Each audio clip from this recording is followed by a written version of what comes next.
Radio Cristo la Piedra Angular presenta tu programa Creados para la Eternidad. De cierto os digo, el que oye mi palabra y cree al que me envió, tiene vida eterna y no vendrá a condenación, mas ha pasado de muerte a vida.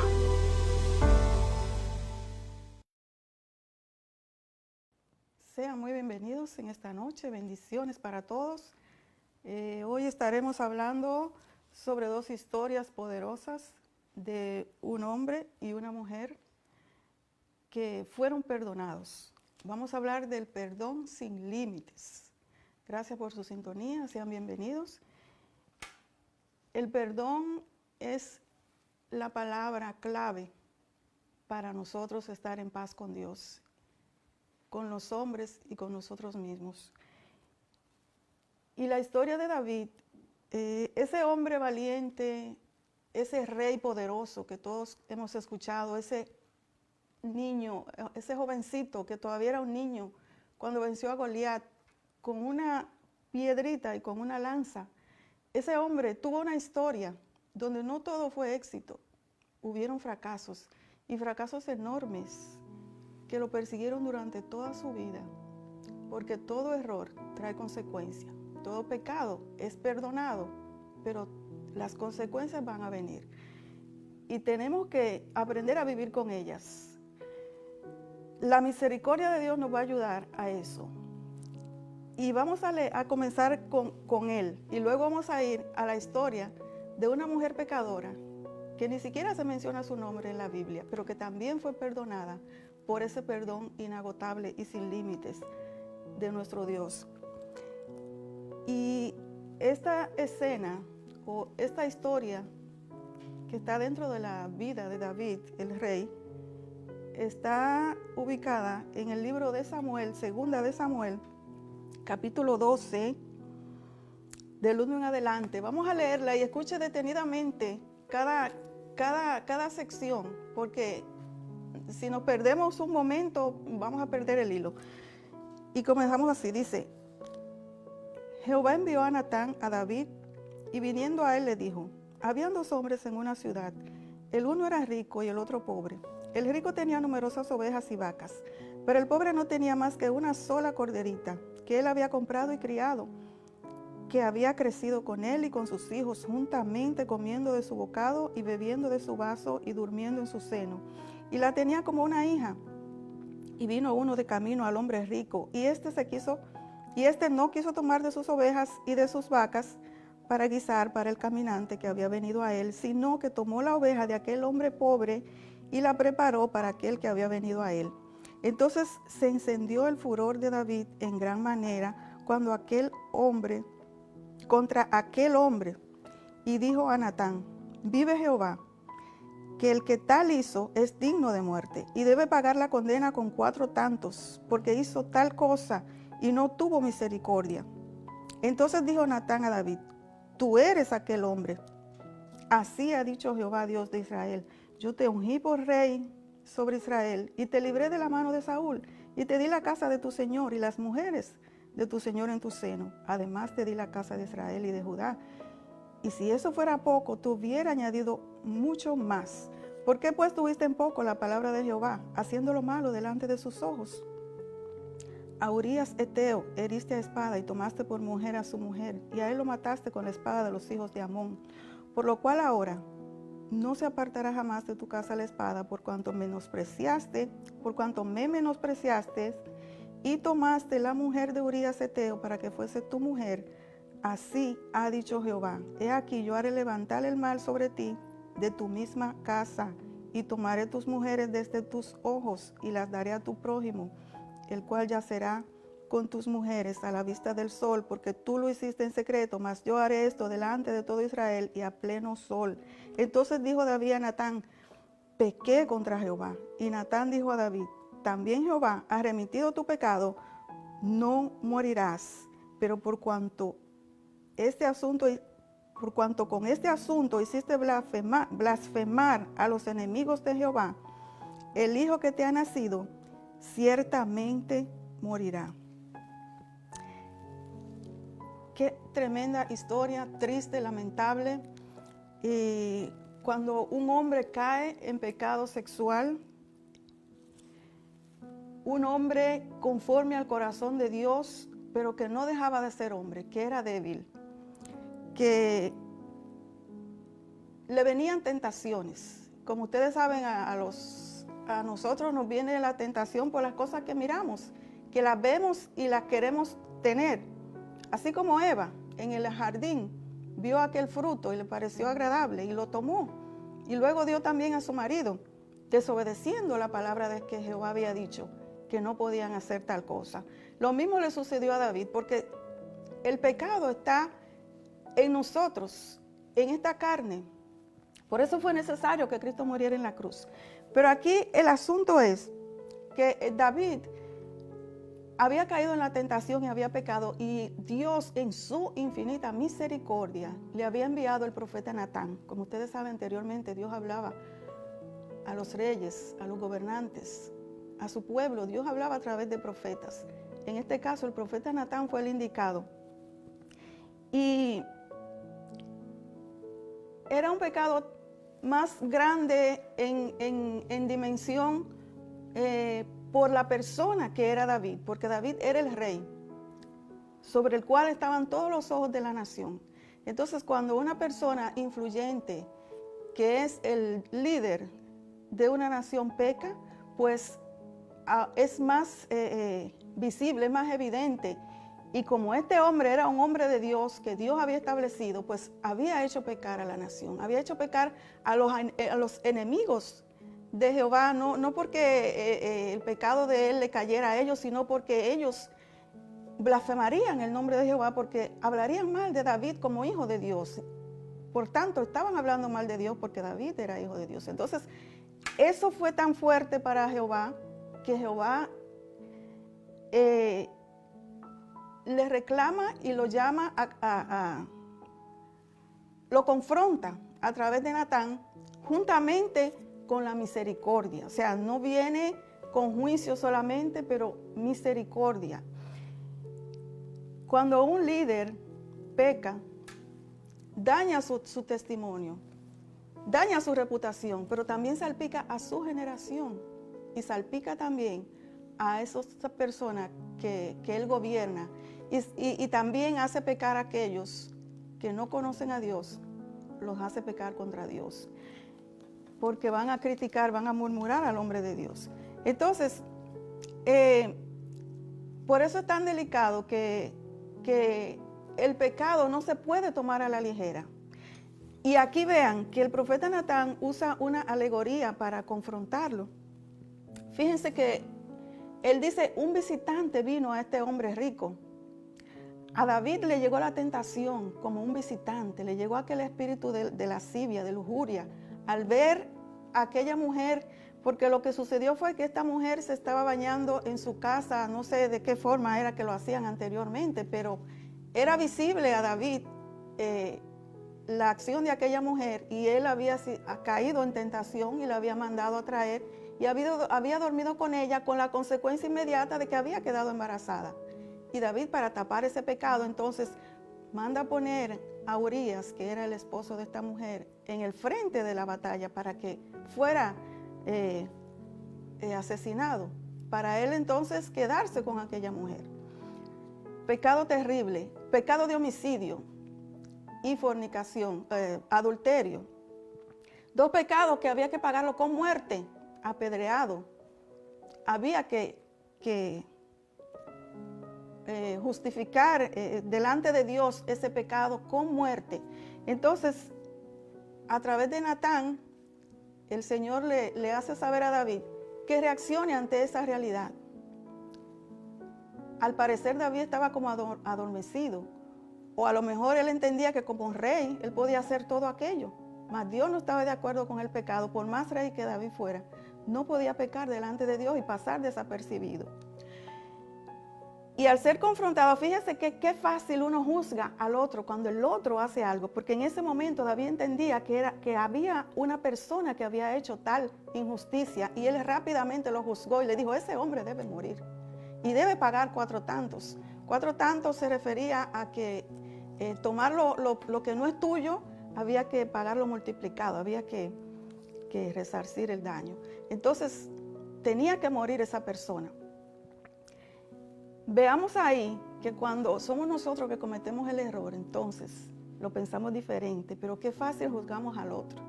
Pero ahí el profeta le hace entender, tú eres ese hombre. Wow, eso cayó sobre David fuerte, porque él estaba como adormecido a esa realidad. O sea, el enemigo hace eso en la vida de nosotros cuando le fallamos a Dios. Nos hace pensar que no es tan malo, o que como somos tal persona, no se nos va a tomar en cuenta. Pero Dios no deja pasar nada por alto, sobre todo cuando somos sus hijos. Cuando ya el Señor ha puesto un propósito en nuestras vidas, tenemos que cuidar nuestra reputación, nuestra vida espiritual debe ser cuidada. En este caso, entonces, él reacciona ante esa realidad y le dice al profeta, he pecado contra Jehová. Él reacciona, se humilla y se arrepiente, reconoce su error. Y eso es lo que Dios busca, que cuando nosotros pequemos no huyamos de su presencia, sino que vayamos a su presencia. Entonces, si leemos toda la historia, nos vamos a dar cuenta que él se humilló y se fue en ayuno y cilicio por 7 días. Esos 7 días él estuvo llorando y rogando, pidiéndole a Jehová que por favor le dejara tener a su hijo, que lo perdonara. Pero Jehová ya había dado la palabra de que el niño moriría. Esa era la primera consecuencia de su pecado, que el niño no tendría vida. Al 7º día el niño murió y no hubo remedio para ese castigo. Porque Dios tenía que de alguna manera castigarlo y hacerle saber que el pecado no iba a quedar sin castigo, aunque fuera perdonado. Porque el profeta él mismo le dijo, Jehová ha perdonado tu pecado, pero el niño morirá. Entonces, David no murió, no fue juzgado bajo la ley que existía, que la persona que cometiera homicidio o que realizara el adulterio tenía que morir. Entonces Dios en su misericordia lo cubre con su gracia y su misericordia y le permite seguir siendo rey y le permite seguir con aquella mujer que él había traído a su casa. Vea que la misericordia de Dios es tan grande que perdonó a David la vida, porque David tenía un propósito que cumplir en Dios. Entonces, veamos cuán grande es el perdón, cuán inagotable es el perdón y la misericordia de Dios sobre nosotros cuando nos humillamos, cuando venimos a Él arrepentidos. Dice la palabra del Señor en Proverbios, que en Proverbios 28:13 dice que el que encubre su pecado no prosperará, mas el que lo confiesa y se aparta alcanzará misericordia. Fíjense, el Proverbios, esto lo escribió el mismo hijo de Salomón, el mismo hijo de David, Salomón, a quien Dios le concedió tener un hijo con Betsabé en restauración a su dolor por haber perdido el niño anterior. Y este mismo Salomón fue un gran hombre, un hombre tan sabio, que fue el más sabio, el rey más sabio de la historia. El que encubre su pecado no prosperará, más el que lo confiese y se aparta alcanzará misericordia. Esta es la enseñanza que nos deja esta historia.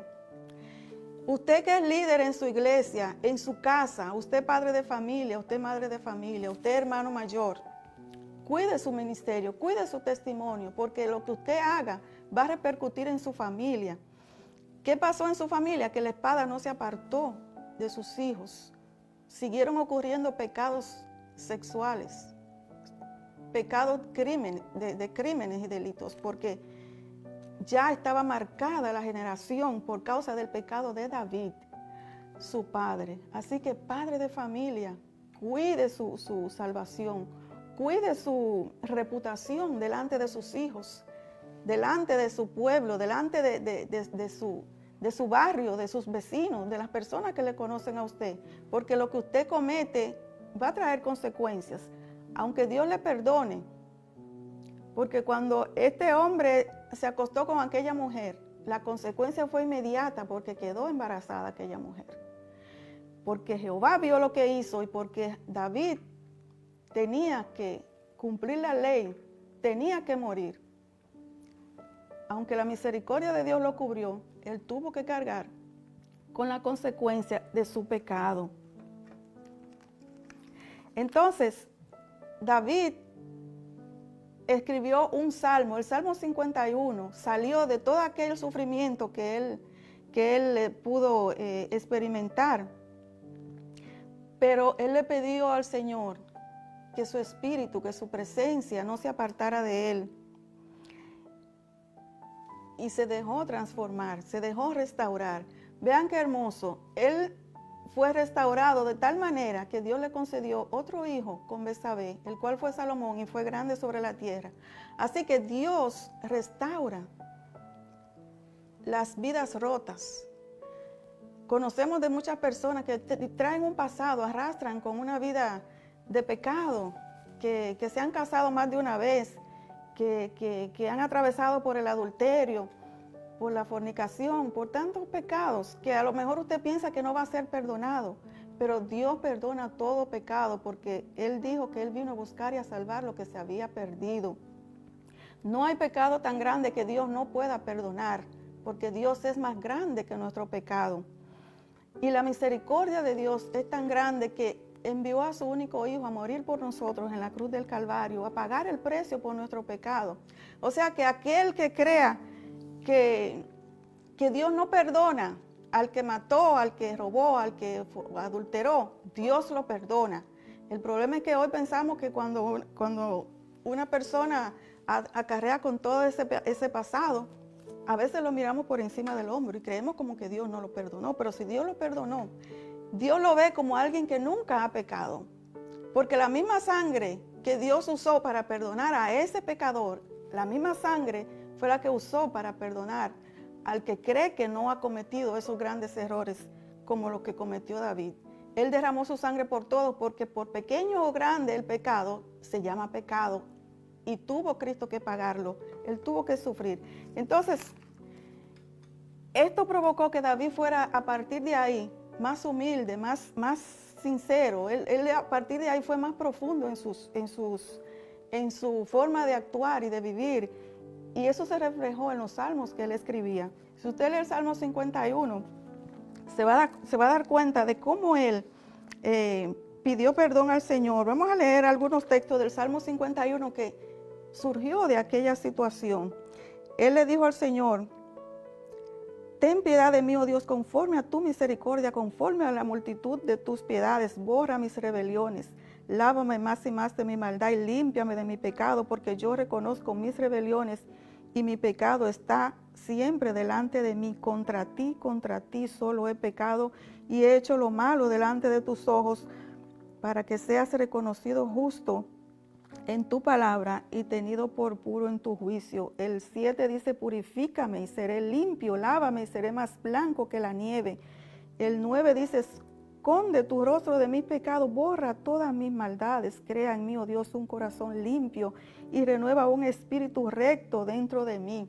Y vea qué hermoso esto, dice el 11: no me eches de delante de ti y no quites de mí tu Santo Espíritu. Porque para David la presencia del Señor era algo crucial. Qué triste es perder la presencia después de haberla tenido. Cuidemos esa presencia, cuidemos nuestra reputación, cuidemos nuestro testimonio, nosotros que ya tenemos a Cristo. Y los que no tienen a Cristo, hay una historia en Lucas 7. La palabra del Señor habla de una mujer pecadora. Esta mujer, así se le llama, no se menciona su nombre. Pero en una ocasión Jesús fue a cenar a la casa de un cierto Simón el fariseo. Y allí apareció una mujer pecadora que con lágrimas enjugaba los pies y secaba con su cabello los pies del maestro, y derramó un perfume de alabastro sobre sus pies y lloraba. Y el Señor, el fariseo que le había invitado pensó, dijo, wow, si Jesús fuera profeta, entendería quién es esta mujer que es pecadora. Pero Jesús, sabiendo lo que Simón estaba pensando, le contestó. En Mateo, vamos a leer un poquito de lo que allí dice. En Mateo no, perdón, en Lucas 7, del 36 en adelante, ahí está la historia de esta mujer. Dice así: uno de los fariseos rogó a Jesús que comiese con él, y habiendo entrado en casa del fariseo, se sentó a la mesa. Entonces una mujer de la ciudad, que era pecadora, al saber que Jesús estaba a la mesa en casa del fariseo, trajo un frasco de alabastro con perfume, y estando detrás de él a sus pies, llorando, comenzó a regar con lágrimas sus pies, y los enjugaba con sus cabellos, y besaba sus pies y los ungía con perfume. Cuando vio esto el fariseo que le había convidado, dijo para sí: si fuera profeta, conocería quién y qué clase de mujer es la que le toca, que es pecadora. Entonces más adelante le dice el Señor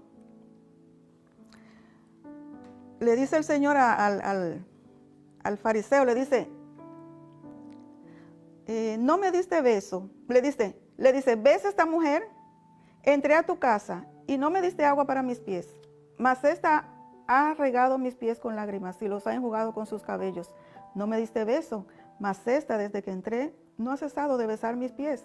No ungiste mi cabeza con aceite, mas esta ha ungido con perfume mis pies. Por lo cual te digo que sus muchos pecados le son perdonados, porque amó mucho, mas aquel a quien se le perdona poco, poco ama. Y a ella le dijo, tus pecados te son perdonados. Y los que estaban juntamente sentados a la mesa comenzaron a decir entre sí, ¿quién es este que también perdona pecados? Pero Jesús le dijo a la mujer, tu fe te ha salvado, ve en paz. Qué hermoso tener la paz de Dios, el gozo y la satisfacción de ser perdonado.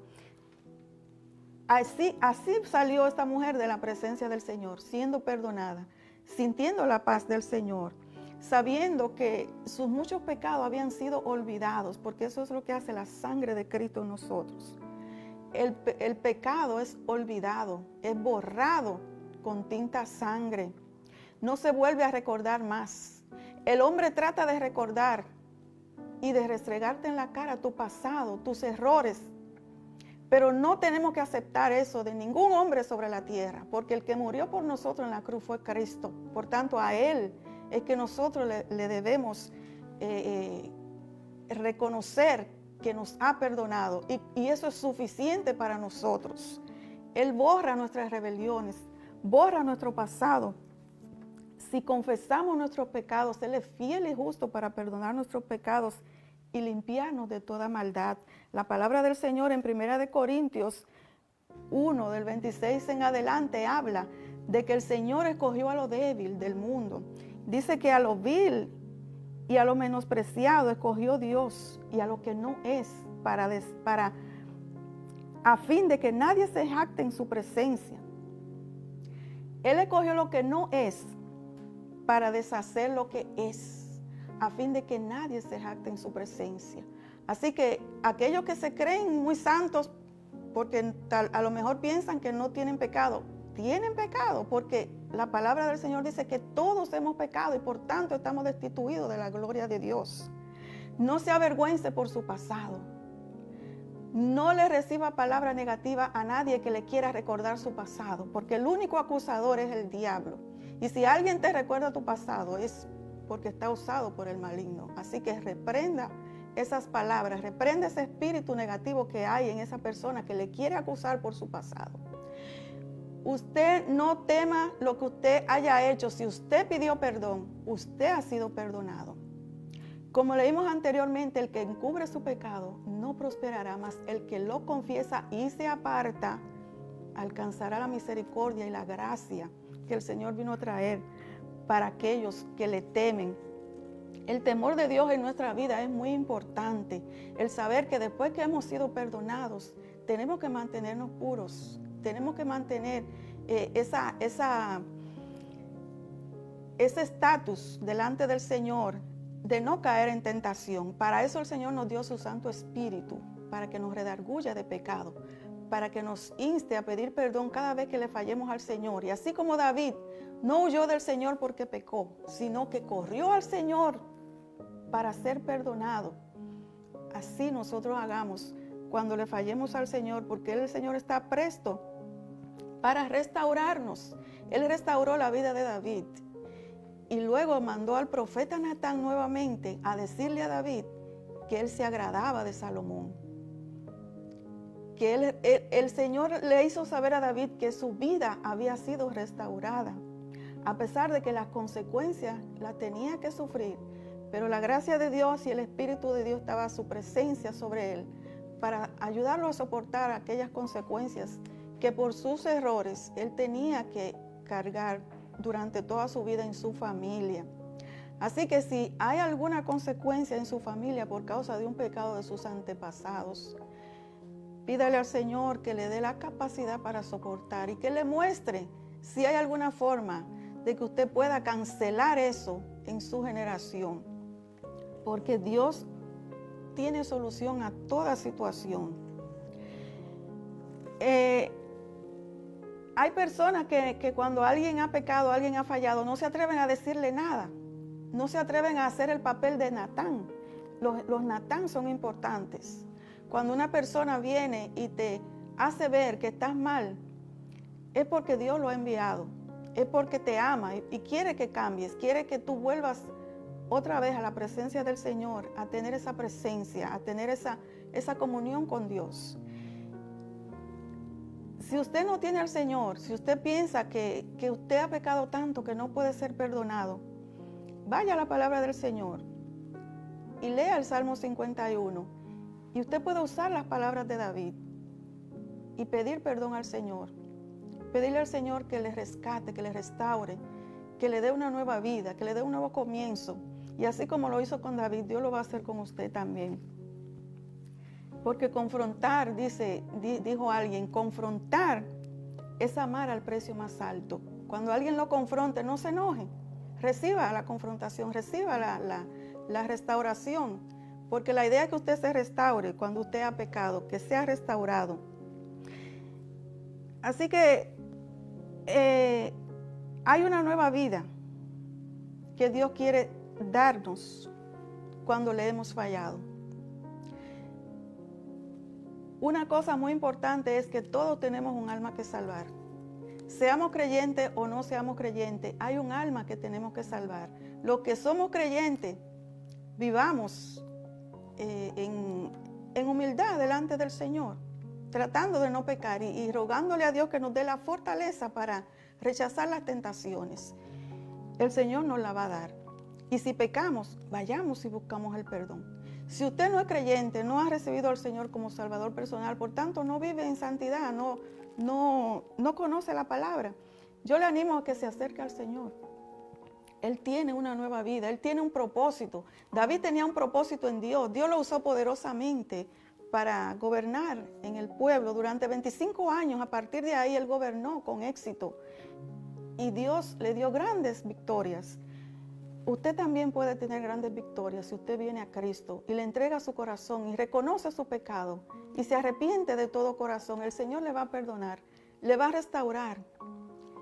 Esa vida rota, el Señor no la va a remendar. No, Señor, Él va a hacer una nueva vida. Él va a hacer una nueva creación en usted.